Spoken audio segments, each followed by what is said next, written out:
What's going on, everybody? Hope you're all having a fantastic day today.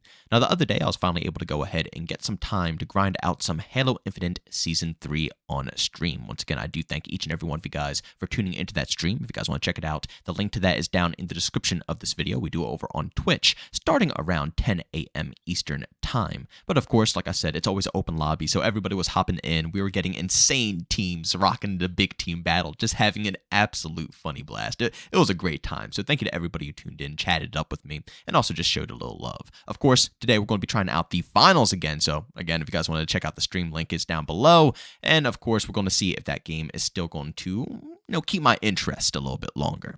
But as I said before, today we're going to be putting a major focus on Halo Infinite Season 3, and this is something that I was actually kind of excited for because I do enjoy Halo Infinite. I do, I can't lie. Ever since it first came out, I enjoyed the gameplay, I enjoyed the gunplay, I enjoyed the action. It's cool. It's a cool game, and it feels pretty classic to me personally. But, of course, my biggest concern, as always, was just simply the content, and that's what completely took me out of the title. But as season after season after season gets introduced, I'll be honest, the game is getting better and better and better. But how is Season 3? Well, we got 3 new maps, 2 arena maps, and obviously 1 big team battle map. And across these maps, I gotta say, they're all really extremely fun. The map that you're watching right here is probably my favorite out of the arena maps, even though the other one is pretty darn cool. It's a very nice concept, and I think the flow is decent, but this one is just, it's so creative. It's so many things that you can do and so many ways to play around it that I can't help it. These are like my favorite style of Halo maps where the possibilities are basically endless for the plays that you can make, especially with the equipment that you have now. My God, the plays are awesome. So, the maps are pretty cool, and the big team map, of course, is actually really nice. And I've heard some mixed opinions about the brand new map, but personally, again, everything that you hear in these videos are my own personal opinion, and of course you guys are allowed to have your own personal opinions as well. Make sure you leave them down in the comment section. But the brand new big team battle map, in my opinion, is really nice. I love it. The outskirts is pretty open. It's beautiful in my personal opinion. I love the color scheme. I love the atmosphere. But of course, like I said, the outskirts is more for, DMRs, battle rifles, vehicle gameplay. Of course, you can go there at your own risk, depending on if you're playing an OPJ game mode or if you're just playing Team Slayer. And then, of course, the other side of the map is all indoors, and it is hectic, let me tell you that. It's just absolutely insane. And, of course, everybody goes ahead and plows through that section, so it's just... When I say it gets chaotic, it definitely gets chaotic.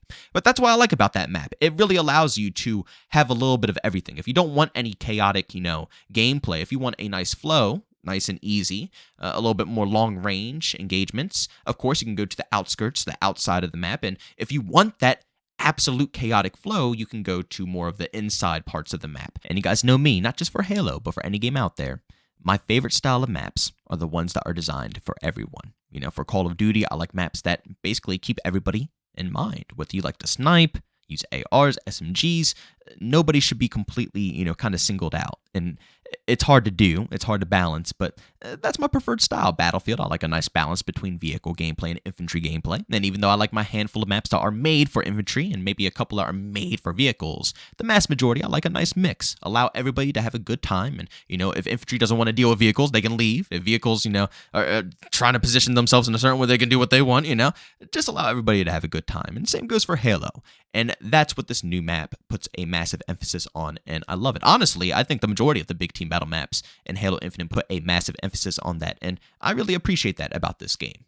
And of course, they added in the brand new DMR into Halo Infinite, which, of course, me, it should have been in the game since day one. I mean, it's the DMR, Come on now. But, I can't be angry. It's finally here. This is just the awful downside of, live service, which is pretty much what every single game is chasing down nowadays. I honestly do not know if we will ever see a game that is made that's not live service anymore. Leave a comment down below if you think gaming will ever leave that phase. But the DMR is here, and it's actually extremely fun. It feels good. It sounds outstanding. It just feels beefy, you know what I'm saying?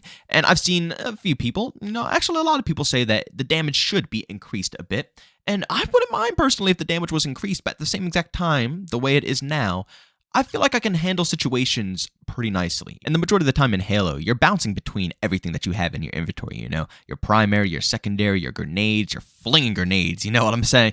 You're using everything that's at your disposal. So even if you run out of ammo, you need to reload, you have your secondary ready to go to just absolutely pump some more enemies if it needs to happen. And content-wise, when it comes to the store and the battle pass, sadly, I couldn't really explore too much. I got a bug, and I think it's actually a pretty well-known bug at the moment, and they're working on it behind the scenes, but I can't really see any of the cosmetics, and they pretty much reset all of mine, so I'm using my base camos again, my base armor, my base weapon, so on and so forth. It's not really too big of a deal, but from what I see from other players, because I can still see skins while I'm in the game, it just doesn't work for me personally.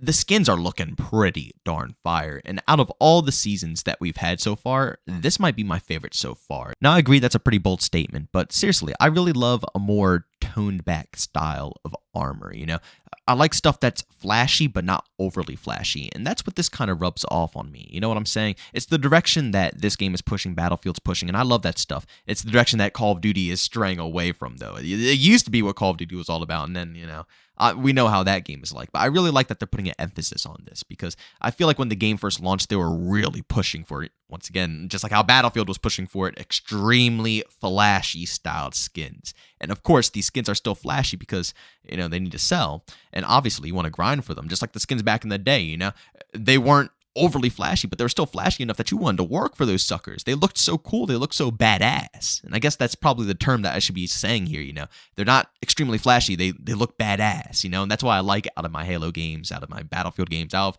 pretty much a lot of my FPS games. But when it really comes down to it, that's about it for Season 3 that's really keeping me interested, It's cool. Yeah, I gotta be honest, I'm having fun. I enjoyed Halo Infinite. It's not like I ever hated Halo Infinite a ton to the point where I just couldn't simply play it. It's just because I got so bored after playing the same thing over and over and over again that I had to leave.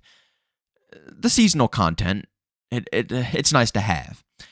But I will be honest, after putting in maybe an hour or two, I was pretty much done. I wrapped it up. I played the 2 arena maps, I played the big team battle map, and they're fun, but I was ready to go back to the normal rotation. Now, the game is actually at a playable enough state. I would say they polished it off enough that you can hop on casually and have a pretty darn good time. But I have to go more towards the overall playlist, or else I'm just going to get bored out of my mind. And even in the overall playlist, it still doesn't feel like there is enough in the rotation. I don't know. I might just be sounding very greedy right now. I can understand, after all this time and all the content I can't really say all the content that's been added into the game because it really hasn't gotten a ridiculous amount. It does feel more complete, but I feel at this point, Forge is really going to be holding this game together and, pushing it, especially if the developers are going to continuously keep making more, community playlist updates and allowing these communities and people to build maps and construct stuff that is going to be popular and allow us to have more content to play within the game to keep it fresh. Because without that, I really don't know what 343 is doing when it comes to, the content in this game. I feel like at this point, we can see some more stuff. Shoot, even if they want to, add in some paid DLC, like classic map packs, just on the side. I know we are straying away from that style, so we can make sure that these lobbies can stay frequent, and we don't have to worry about player counts dropping and stuff like that. But my goodness, it's driving me nuts at this point that it's just nothing that we can really dig our teeth deep into. I want to go back to where content would drop and I could really dive deep and, enjoy myself, indulge myself into the content. Shoot, forget all that stuff. I want to go back to the day where games would release and there was already enough content in the game that I wanted to dive in deep to this title for months on end. But Halo Infinite dropped and I got bored of it very quickly because there was nothing to do, and content is slowly trickled across the board. I will say this, though. If you're coming in fresh, it's going to be pretty good because you don't know anything. You haven't played any maps. Everything's going to be fresh and new. But if you've been playing since day one, I don't know if it will hold your interest. It might. It might, because I'll probably end up playing some more Halo. I want to grind the battle pass. I want to have a little fun with Halo again. It's a great game to add into your rotation of FPS titles to have. And of course, it's free to play, all right? You can't go wrong with a free title. But will it hold your attention? I don't know. You've been playing all the maps since day one. You already know what they are. You already know how they feel like. Is there really enough content in here that will keep your interest? Who knows? It's really up to you to tell. And if you have tried it out, leave it down in the comment section like I said before. I would love to know what you guys think of the season, if you enjoy it, if you hate it. Do you think there's enough content in the game? Do you like the maps? Do you think the DMR is enough? I don't know. I would just love to see what the overall community has to say about this topic here. But ladies and gentlemen, thanks so much for checking out this video. If you enjoyed it, make sure to leave a like, bombs, I hate it. Leave a dislike. Also, for brand new, enjoy the content, don't forget to subscribe with that notification button. Also, want to chat with me, there's two ways to do so. I have a Twitter and Discord, both linked down in the description. And also want to catch me with live streams of video games over on Twitch. Link that's in the description as well. But guys, thanks so much for tuning in. See you on the next one. Peace out.